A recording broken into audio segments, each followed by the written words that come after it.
Eli, Rastafari, Ross John here. Sorry for that, brothers and sisters. It got cut, but to finish what I was saying, again, His Majesty showed us to respect and honor the human family. Yet, when His Majesty mentioned things like the endeavor is in harmony with the spirit of the mystics of ages gone by and the mystic traditions of the different religions, this may profess that they are spiritual kingsmen of loyalty to the world community. The mystics have always stood for the fellowship of humanity. And again, His Majesty is not denying the exclusivity of the salvation in Yahshua. He is advocating the fellowship of humanity, which is the true way of evangelism that Christian people are to have, which is true. We're supposed to show in our Christ spirit and our Christ like mindset to others to show that we follow and practice what the Moshiach taught, and that's what His Majesty was saying, that the kingsmen of all whatever other Eastern what have you, that they were spiritual and they had good philosophies. Yet His Majesty did not mix, and I tell a lot of these Rasta-ish people, he did not mix their whatever it is, Buddhism, Shinto, Sufism, Hinduism, and Rastafari. And again, his Selassie means to honor the spirit of fellowship of all men, not the fellowship with the works of darkness, which are those that are of the Illuminati, the Luciferians, the whole Illuminati hodgepodge of secret cults and loyalties to Lucifer and not loyal to the one true God, Yahweh, Jah Rastafari. Just because we are in this world, that does not mean I'm going to mix what you practice. And if you practice something that is not of the righteous and the one true living God, then I don't want nothing to do with you. Again, if you reread Corinthians, 2 Corinthians 6:14, but ye are not unequally yoked together with unbelievers. For what fellowship have righteousness with unrighteousness? Again, this new world order system wants us to be yoked and to everyone's got to believe the same God. Well, my God and some other people's gods are not the same. Okay? And some people's gods I see are not something I want to be entwined with an I faith. And again, what communion hath light with darkness? Why is people twisting the words of His Majesty, twisting the scriptures to fill this globalist agenda? That is the problem. We are in this. It's this liberal globalist agenda that wants everybody. We can't judge. Yes, there is judgment. Fire bun paganism, fire bun all the things that go against the teachings of Yahweh and Yeshua Moshiach.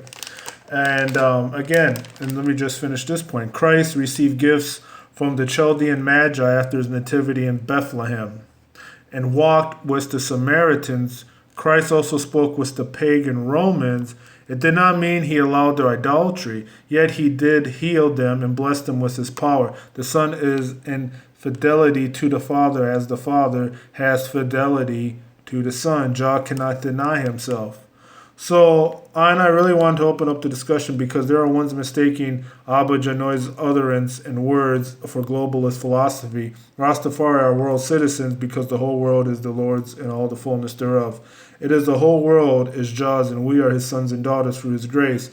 That it is our home. We have no need to join up with brainwashed Luciferian indoctrination to become world citizens, which again falls into this whole paradigm of the UN and the whole globalist agenda that we can't judge. You practice Rastafari, we got to mix that in with Satanism. Fire bun, we don't deal with no devil philosophy. Give me the teachings of His Majesty. I want no devil philosophy.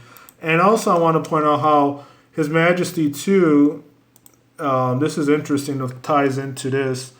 In this book, The Land of Sheba,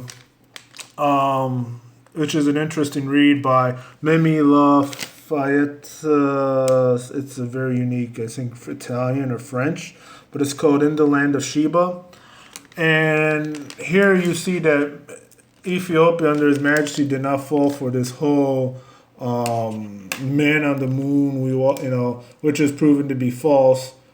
And again, another Babylon ploy. And it goes, John and I were in the ancient city of Gondar when Neil Armstrong spoke to the world from the moon. It was 3 a.m. in the morning, but we had brought our portable radio with us so we could share the historical drama. The next morning, the streets of Gondar were jammed, but it was nothing to do with the moon landing. Tens of thousands of Ethiopian peasants of all generations had flocked to Gondar by foot, mule, and bus from many miles from around. They had come and welcomed the visiting emperor. They shrieked with joy when they saw him. Janoi!